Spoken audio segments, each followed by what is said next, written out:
Баршаңызға ассаламу алейкум достар, қалдарыңыз қалай? Бүгін үй жағдайында өте дәмді, тойымды, тәп-тәтті, тез дайындалатын пирог дайындайтын боламыз. Міндетті түрде видеоның соңына дейін көріңіздер. Ол үшін бізге қажетті заттар: 3 жұмыртқа, қопсытқыш, ұн және де сары май, қант қажет болады.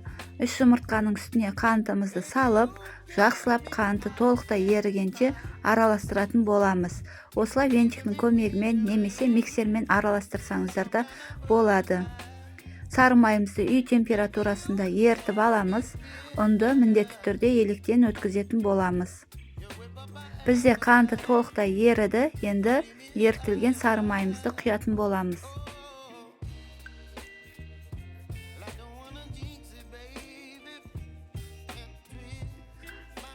Қажетті заттарын описанияға қалдырамын, сол жерден қарап жасап көрсеңіздер болады.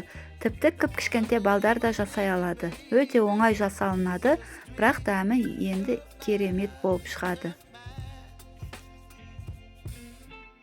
Ұнымызды електен өткізіп, аз-аздан ғана бөліп салып отыратын боламыз.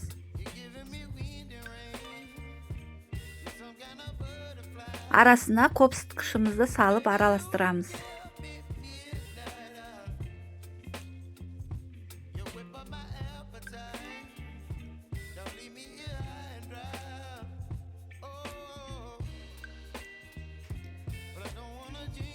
Достар, менің каналыма тіркеліп, лайк басып, комментарий қалдырып отырыңыздар. Видеоларым ұнаса, жақындарыңызға, туыстарыңызға таратуды ұмытпаңыздар.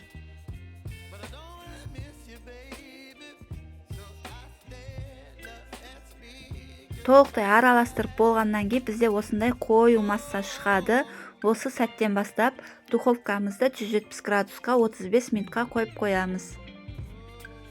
Пергамент қағазымызды төсеп, формамызға құятын боламыз.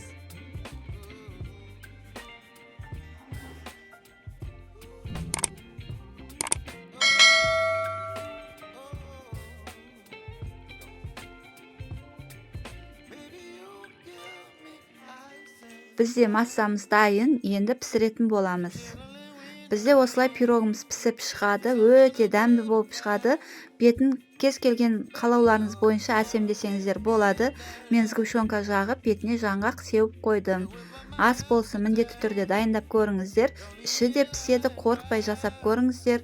Сау болыңыздар.